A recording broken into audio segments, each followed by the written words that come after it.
하겠습니다. 우리 다 두 절인데 한 목소리로 같이 읽겠습니다. 다 같이 읽습니다. 그러므로 형제들아, 내가 하나님의 모든 자비하심으로 너희를 권하노니 너희 몸을 하나님이 기뻐하시는 거룩한 산 제물로 드리라. 이는 너희가 드릴 영적 예배니라. 너희는 이 세대를 본받지 말고 오직 마음을 새롭게 함으로 변화를 받아 하나님의 선하시고 기뻐하시고 온전하신 뜻이 무엇인지 분별하도록 하라. 아멘. 오늘 말씀 제목은 산 제물로 드려지는 삶입니다. 그러므로 형제들아, 하나님의 모든 자비하심으로 너희를 권하노니 너희 몸을 하나님이 기뻐하시는 거룩한 산 제물로 드리라. 저는 한국에서 이제 미국 가기 전에 여기 살 때 거의 어렸을 때 시골에서 올라와 가지고 한 4살, 5살 때 올라와서 거의 한 5년간을 한국에서 후암동에서 살았습니다. 해방촌에서 살다가 신흥동 내려왔다가 후암동에서 세워도 살다가 저희 어머니가 집을 또 하나 사셔서 거기서 살다가 이렇게 후암동에만 살았어요. 그러다가 제가 군대 갔을 때 우리 집이 이사를 갔습니다. 어디로 이사 갔냐면 저기 봉천동 너머에 사당동 옆에 있는 봉천 6동으로 이사를 갔어요. 그러니까 너무 멀리 이사를 간 거예요. 휴가를 갔다가 군대를 갔다가 휴가를 나왔는데 집이 없었어요. 집이 다른 데로 이사를 간 거예요. 그래서 새 집으로 이제 갔습니다. 가서 이제 여기가 새 집이군요. 그리고 이제 그 다음 날부터 뭐 젊은 사람들 군대에서 휴가 나오면 뭐 하겠습니까? 바로 친구들 만나러 가서 또 그때는 예수도 믿기 전이니까 얼마나 친구들이 또 술을 많이 사주는지 맨날 술을 먹었죠. 술이 많이 취하고 어떻게 집에 왔는지도 모르게 그렇게 왔는데 신기하게도 한 번도 새로 이사 온 집을 잊어버리고 옛날 집으로 간 적이 없어요. 10번을 타고 후암동을 가야 되는데 거기 가려면 65분을 타야 되거든요. 그런데 그렇게 어떻게 집에 온지도 모르겠는데 5번 제가 후암동으로 안 가고 봉천동으로 와 있는 거예요. 신기하죠? 와, 신기합니까? 뭐 신기해요? 그게 당연한 일이지. 당연한 일이에요. 아무리 내가 군대 간 사이에 집 이사를 가도 이사를 갔다라는 사실을 딱 알고 나면은 이게 정신이 없어가지고 정신이 몽롱해도 자기 집을 딱딱 찾아간단 말이에요. 그걸 딴 집을 가는 게 이상한 거죠. 그거 코미디에서나 나온 일이지 그런 일이 없습니다. 그런데 어떤 사람이 집 이사를 갔는데도 1년이 지났는데도 계속 퇴근하고는 자기 옛날 집으로 갔다 여기가 아니구나. 그리고 다시 가고 또 여기가 옛날 집으로 갔다. 그런 사람이 있겠어요? 1년이 지나고 2년이 지나도 계속 옛날 주소로 간다. 그런 사람이 없겠죠. 있을 수가 없는 일이에요. 그런데 그렇게 있을 수가 없는 일이 우리 믿는 사람들에게는 일어나고 있습니다. 자, 무슨 얘기를 하려고 그러느냐. 우리가 예수님을 믿고 나면 우리 주소가 바뀌었단 말이에요. 우리 주소가 이제 이 땅의 주소가 아니라 하늘에 우리의 주소가 있다고 주님 말씀하고 계세요. 우리는 이사를 간 사람들이다. 성경이 어떻게 되어 있냐면 우리 새 주소는 에베소 2장 4절 보니까 긍휼이 풍성하신 하나님이 우리를 사랑하신 그 큰 사랑을 인하여 허물로 죽은 우리를 그리스도와 함께 살리셨고 또 함께 일으키사 그리스도 안에서 함께 하늘에 앉히시니 우리가 하늘에 앉힌 바 되었다고 말씀하세요. 이게 과거 시제로 되어 있습니다. 과거 시제. 미래 시제가 아니에요. 그러니까 이 헬라어의 이 시제는 미래에 일어날 일이지만 너무나 확실하기 때문에 과거 시제로 쓰는 거예요. 우리가 뭐 그런 말 많이 하잖아요. 너는 이제 죽었어. 안 죽었잖아요. 근데 앞으로 죽을 건데 너는 확실히 죽을 거다. 그런 뜻으로 그런 말을 하는 것처럼 그런 시제가 있는 거예요. 이미 우리는 하늘 보좌 우편에 그리스도와 함께 앉힌 사람들이다. 우리의 주소는 어디다? 하늘이다. 이 땅이 아니란 말이에요. 그런데 예수 믿는 사람들이 예수를 믿고도 1년, 2년 정도가 아니라 10년, 20년을 계속 이 땅의 주소로만 다니는 사람들이 너무 많다는 거예요. 내가 어디에 속한 사람인가를 모른다는 것입니다. 또 예수를 믿는다는 건 뭐냐? 우리의 인생의 주인이 바뀌었다는 것을 의미하는 거죠. 내가 그전에는 내가 주인이 돼서 살던 그 인생이 이제 예수님 나를 창조하시고 나를 구원하시고 십자가에서 나를 위하여 나의 죄를 사하신 예수님을 만나고 나니까 이제는 예수님이 나의 주인입니다. 이렇게 우리가 주인이 바뀐 거잖아요. 내 인생은 내가 주인이 아니라 주님이 주인이란 말이에요. 그렇게 예수님을 주인으로 바꾸고 나서도 계속 내가 주인이 돼서 살고 또 세상의 주인이 돼서 사는 사람들이 너무나 많단 말이에요. 예수님을 믿고 나면 예수님이 주인이 되고 내가 이미 주소가 바뀐 사람이 되었으니까 우리의 삶이 바뀌어야 되잖아요. 그래서 오늘 말씀에 첫 마디가 어떻게 나오냐면 그러므로 이렇게 나옵니다. 그러므로 형제들아, 그러므로라는 단어는 왜 나오냐?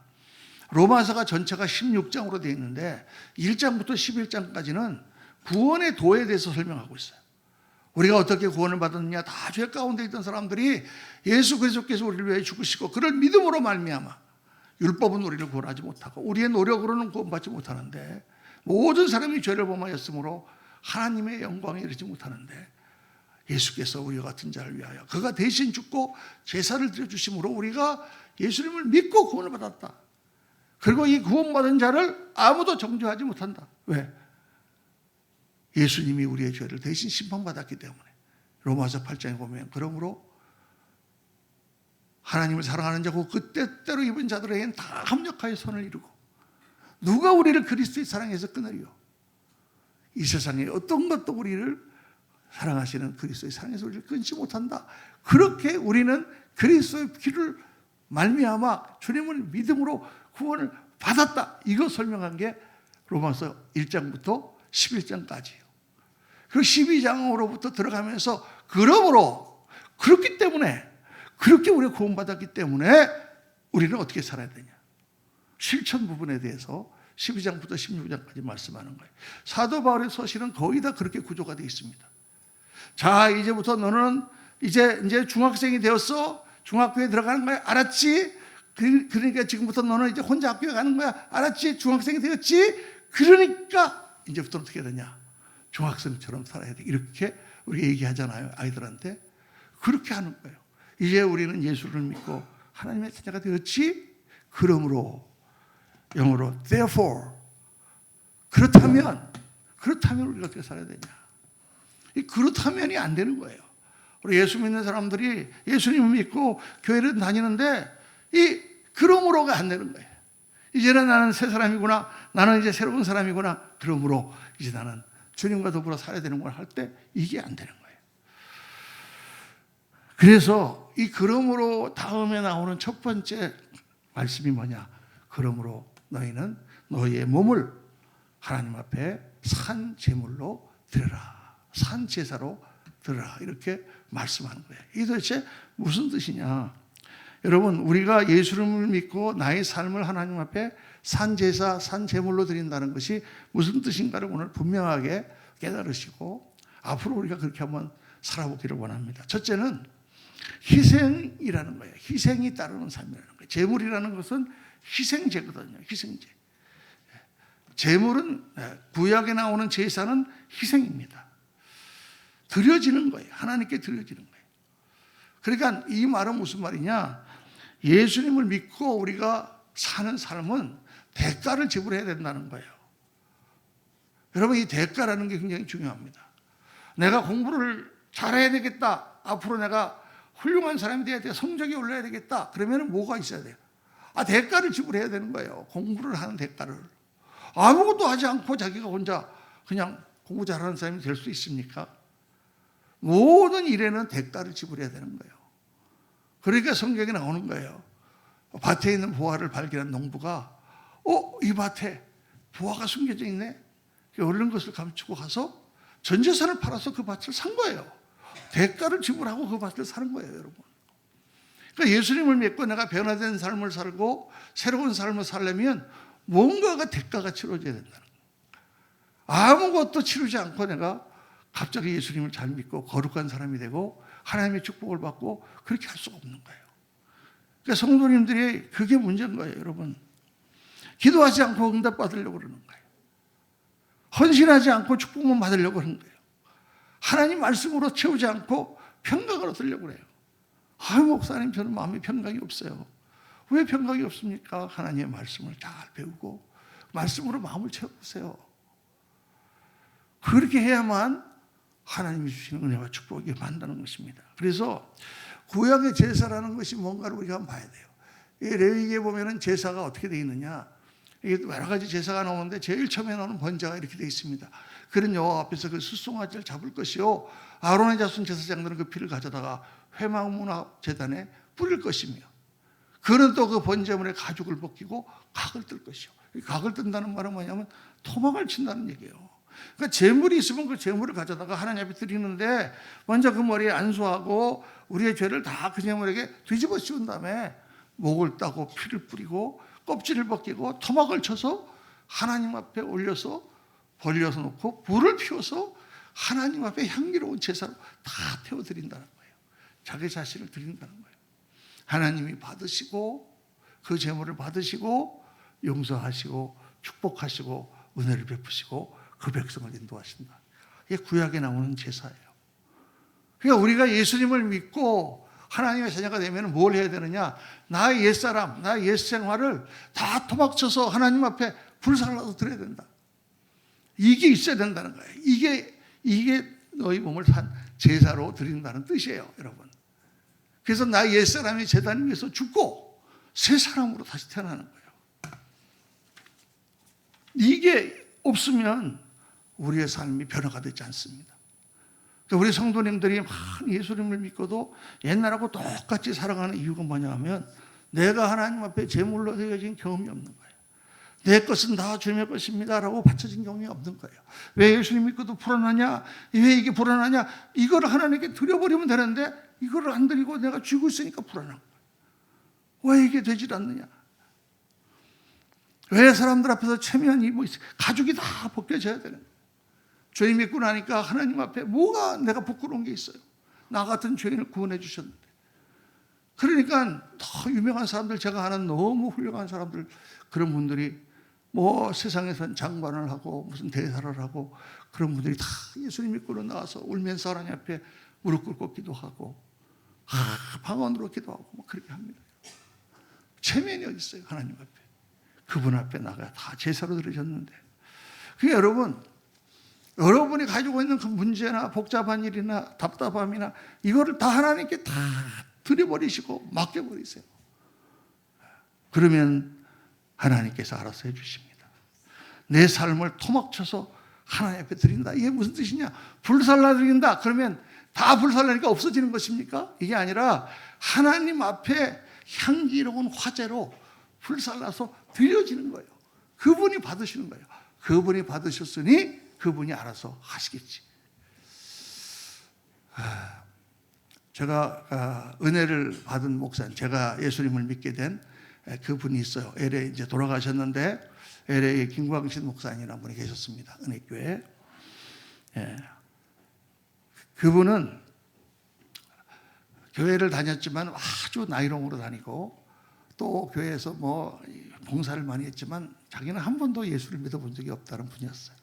그러다가 42살에 하나님 만나고 예수님 믿게 됐어요. 그리고 44살에 신학교를 가서 48살에 목사가 됐습니다. 그분은 목사가 딱 되기로 결심하고 신학교에 들어가면서 자기 재산을 다 팔아서 교회에다 다 드렸어요. 우리 생각에는 그거 좀 갖고 있다가 나중에 개척할 때 쓰지 좀 이렇게 하는데, 그분은 하나님의 종이 됐으니 다 하나님 겁니다 하고 집까지 다 팔아가지고 다 드려버렸어요. 집 팔 때 너무 힘들었다 그래요. 차도 팔고 다 팔아서 하나님께 드리고, 그리고 이제 신학교에 들어가서 하나님이 공급하시는 걸로 그렇게 살았어요. 그렇게 살았는데 정말 대단하잖아요. 그랬는데 그렇게 신학교에 들어가서 졸업을 했는데 갑자기 아들이 하나밖에 없었는데 그 아들이 갑자기 학교에서 고등학생인데 갑자기 쓰러진 거예요. 그래갖고 막 거품을 불면서 애가 막 바들바들 간질 발작 현상을 보이는 거예요. 갑자기 소식을 듣고 이제 학교에 달려가서 애를 병원에 데리고 가서 보니까 애가 머리에 큰 종양이 하나 있는 거예요. 머릿속에, 뇌 속에 이만한 종양이 있는데 이거 도저히 이거는 수술을 할 수가 없는 종양이라는 거예요. 그 때문에 애가 바들바들 떠는 거예요. 얼핏하면 무슨 일만 생기면 그냥 쓰러져가지고 발작을 일으키는 거예요. 그 어떻게 하면 좋으냐? 그 의사가 이거 어떻게 할 수가 없고 사는 데까지 평생 이거 안고 살아야 된다. 약을 줄 테니 이 약을 한번 집에 데리고 가서 먹어보고 조금 증상이 나아지면 좋고 그렇지 않으면 할 수 없다. 이러면서 약을 제조해서 이만큼을 1년치를 처방을 해주더라는 것입니다. 여러분 우리가 뭐 이거 들으면 그런가 보다 하겠지만은 하나밖에 없는 아들이 그것도 내가 나의 삶을 다 드리고 하나님의 제사까지 다 바치고 내가 신학교에 들어가서 주의 종이 되려고 하는데 그 아들이 그렇게 됐으니 얼마나 그 마음이 아프겠습니까? 그래서 교회 가가지고 밤을 새면서 하나님 앞에 기도하는데 하나님께서 물으시더래요. 광신아, 네가 나를 위해서 다 버렸냐? 그래서 아시지 않습니까? 제가 다 버렸습니다. 돈도 다 버렸습니다. 사업도 다 버렸습니다. 집도 버렸습니다. 차도 버렸습니다. 세상 명예도 다 버렸습니다. 다 버렸지 않습니까? 이렇게 버렸는데 기도하는데 갑자기 아들 생각이 나더라는 거예요.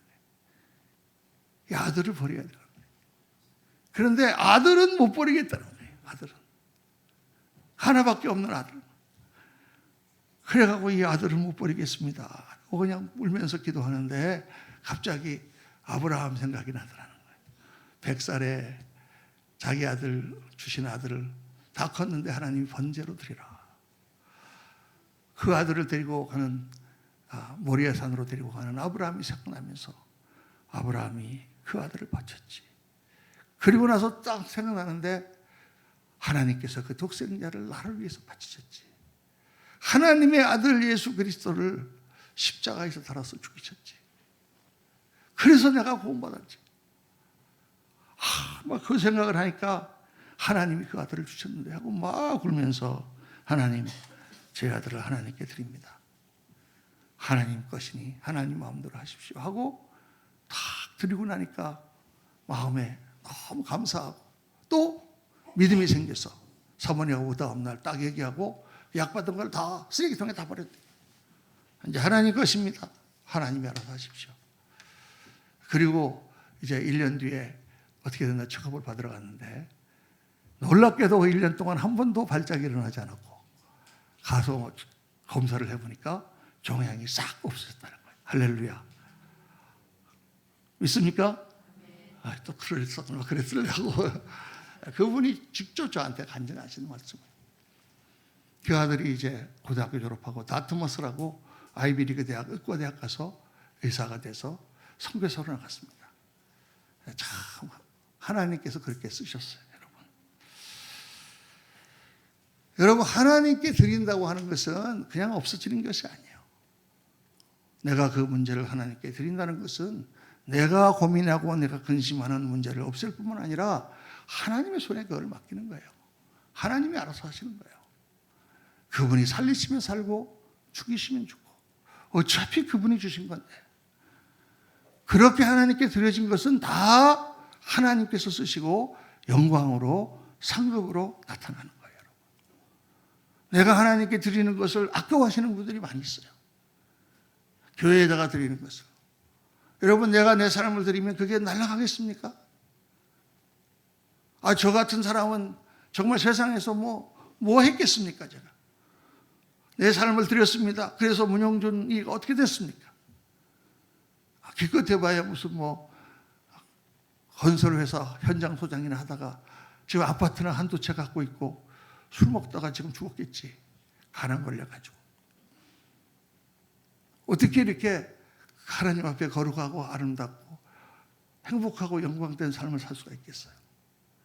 내가 하나님께 드린 것은 불살라서 하나님께 드린 것은 없어지는 게 아니라 하나님께서 다 영광으로 나한테 돌려주시는 거예요. 여러분들이 그거를 깨달으셔야 됩니다. 물질을 드리면 하나님이 물질 축복으로 주시고 삶을 헌신으로 드리면 건강의 축복으로 하나님 주시고 내가 시간을 드리면 하나님께서 더 나로 장수하고 가치 있는 삶을 살게 하시고 내 목숨을 드리면 하나님께서 영원한 영광으로 우리 갚아주신다고 말씀하셨잖아요. 그런 거예요, 여러분. 하나님께 드리는 것은 너무 영광스러운 것이고 가치 있는 것이고 나의 이 허접한 쓰레기 같은 그냥 살다가 망가져버릴 인생을 최고의 인생으로 만들어주는 거예요.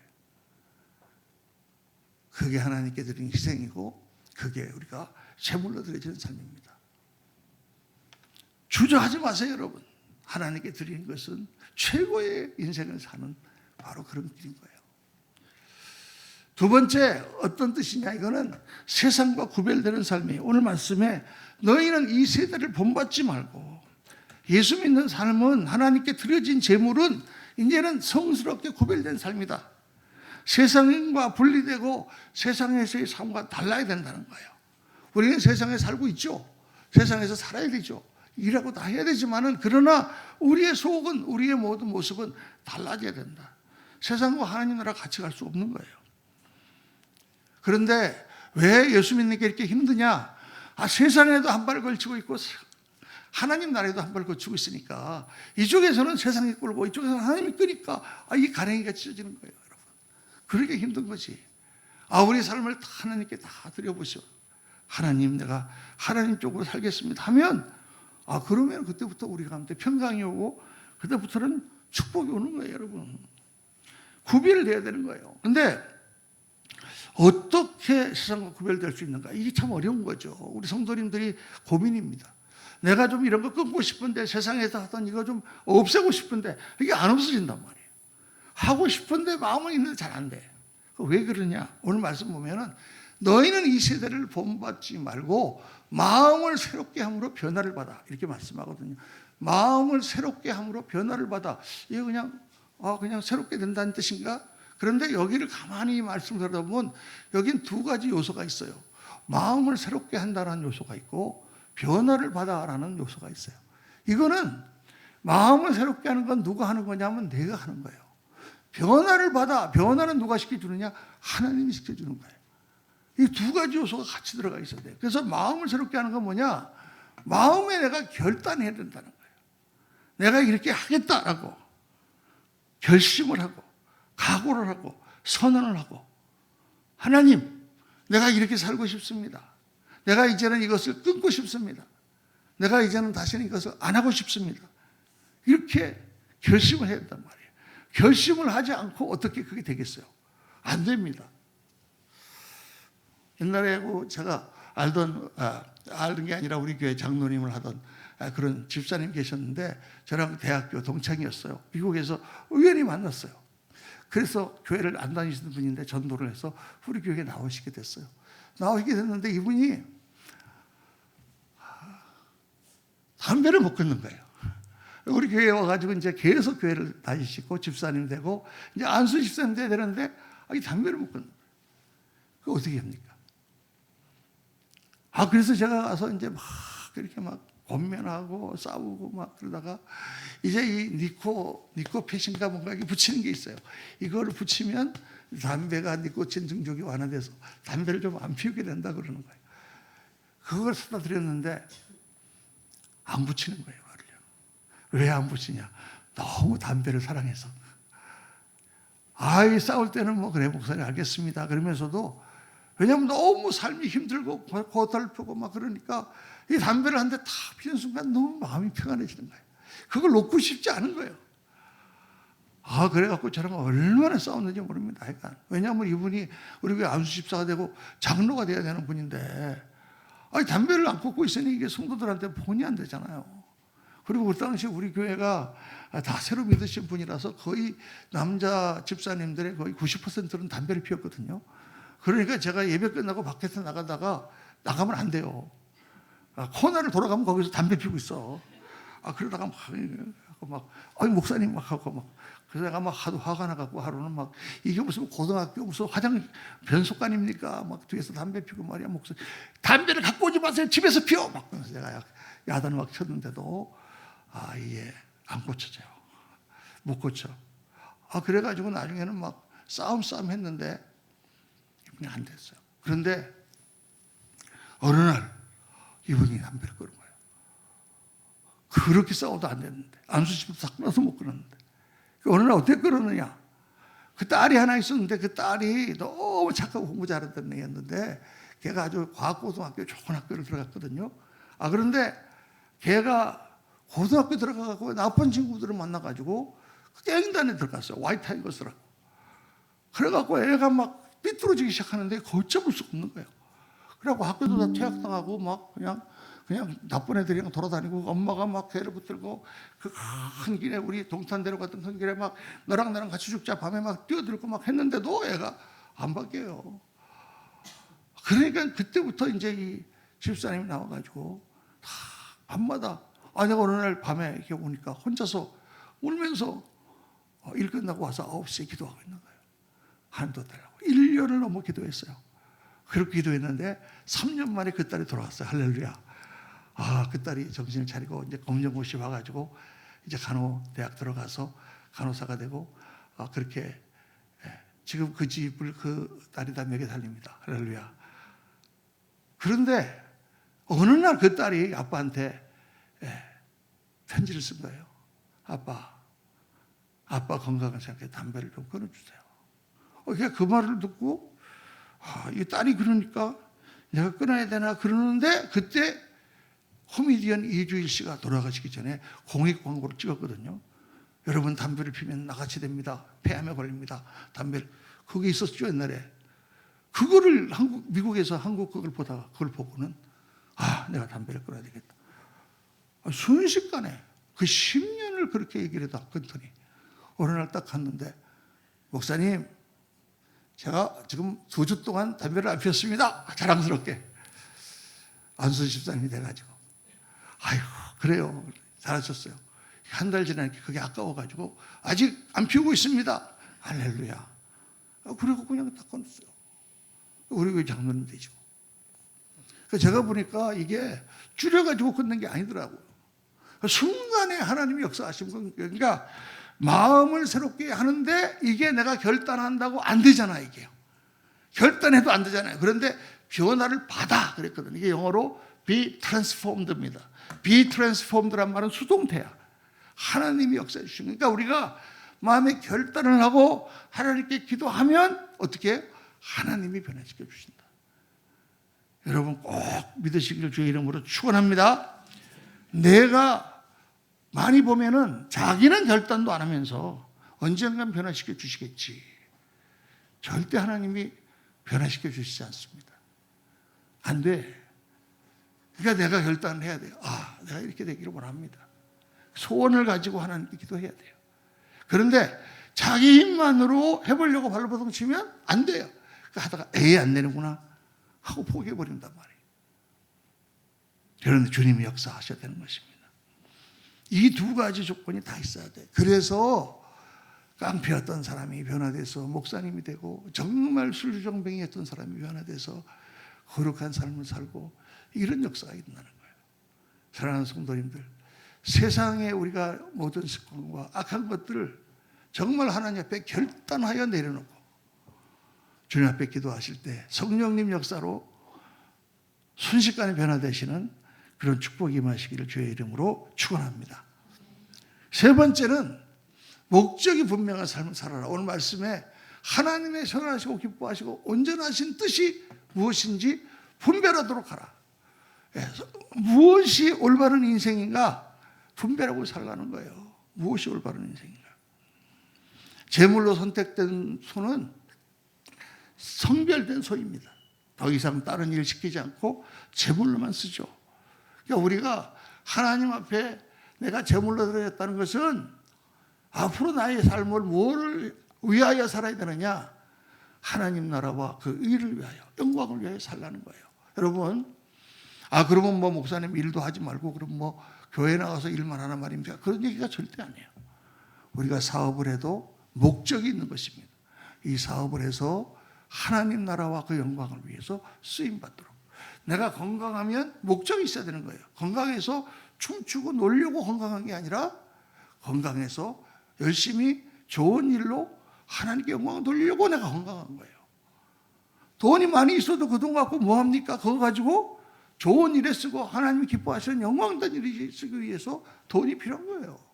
우리의 모든 삶에 있는 것들은 하나님의 영광을 위하여 쓰여지지 않으면 그거는 우리에게 독이 되고 저주가 되는 거예요, 여러분. 보세요. 세상적으로 우리 옛날에 우리 할아버지 때에 유산을 많이 물려받았던 그런 우리 할아버지들이 있어요. 우리 할아버지들도 그랬고, 산을 물려받고 밭을 물려받고 뭐 했습니까? 다 주색잡기로 다 날렸어요. 본인은 폐병에 걸려서 죽고. 그런 스토리가 얼마나 많습니까? 그게 축복이 아니잖아요. 건강한 몸과 많은 은사와 하나님 주신 좋은 그런 자원들로 하나님 나라와 영광을 위해 쓰는 것이 그게 정말 우리에게 축복인 거예요. 우리의 모든 것들은 다 목적이 있거든요. 이 땅에 있는 모든 것들이 목적이 있게 지어졌어요. 목적이 없는 것은 아무것도 없습니다. 근데 만물의 영장인 우리 인간을 하나님 주실 때 목적이 없게 지으셨겠습니까? 나를 이 땅에 보내신 목적이 있는 거예요. 그 목적을 우리는 잘 이루며 살아야 돼요. 제가 어렸을 때 초등학교 6학년 때 우리나라에 뭐가 나왔냐면 국민교육원장이라는 게 나왔어요. 이런 분들은 모르실 거예요 아마. 그때 우리도 되게 싫어했어요. 그 젊은 사람들이 이게 뭐야. 근데 그게 어떻게 시작하느냐. 우리나라의 사람들의 정신을 깨워보려는 시도였어요. 그 첫머리가 어떻게 시작하느냐. 우리는 민족 중흥의 역사적 사명을 띠고 이 땅에 태어났다. 민족을 중흥시키려는 역사적인 사명이 우리에게 주어졌다는 거예요. 근데 그게요, 충격적인 거예요. 그 문장이 명문이에요, 여러분. 지금 생각해보면.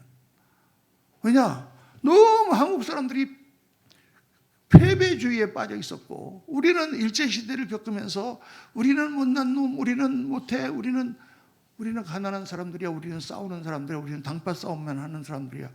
엽전들은 죽어야 돼. 노세 젊어서 노세. 다 그런 생각에 사로잡혀 있었단 말이에요. 우리 민족 전체가 그랬어요, 여러분. 60년대까지. 그래서 그때 우리는 민족 중흥의 역사적 사명을 띠고 이 땅에 태어났다.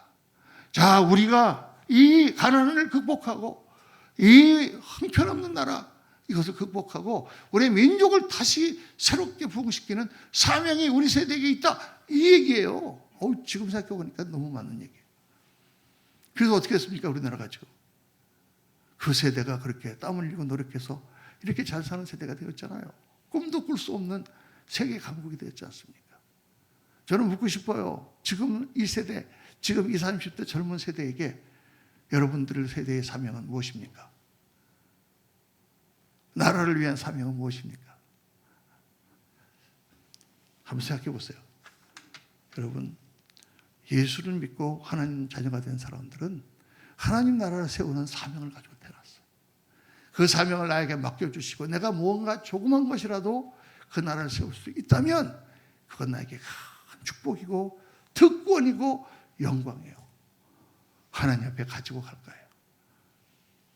그냥 교회에 와서 뒷자리에 앉아있다가 주일 예배나 가끔 한 번씩 참석하고 그렇게 신앙생활하고 마치지 마세요. 여러분.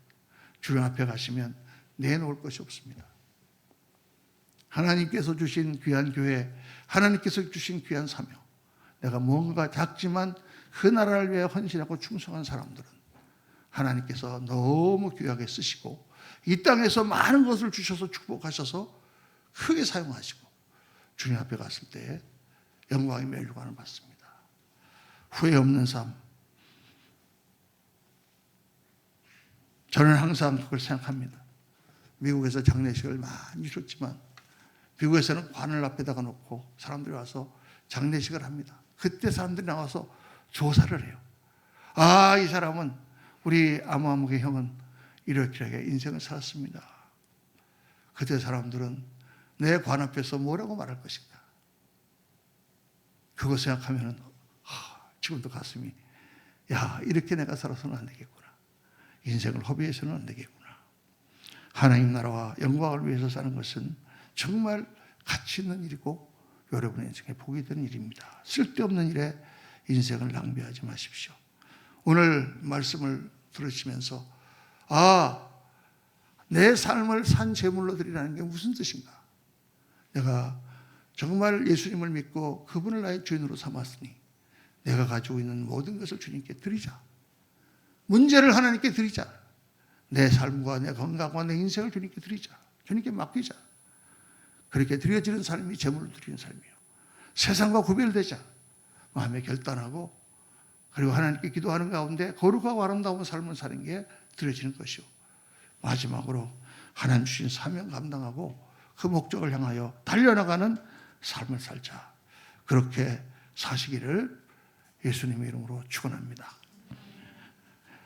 기도하겠습니다. 아버지 하나님, 오늘 이 말씀이 우리 사랑하는 성도님들의 가슴에 박힐 수 있도록 주님 도와주옵소서. 잠깐 살다가 지나가는 인생입니다. 아버지 하나님, 그냥 허투루 되는 대로 적당히 살다가 인생을 마치지 않도록 하시고, 우리 하나님 앞에 정말 남는 삶, 주님 앞에 갔을 때 기억되는 삶, 하나님께서 감동하시는 삶, 주님께 나의 삶을 온전히 제물로 드리는 삶을 살아가는 우리 성도님들 되도록 축복하여 주옵소서. 우리 구주 예수 그리스도 이름으로 기도하옵나이다. 아멘.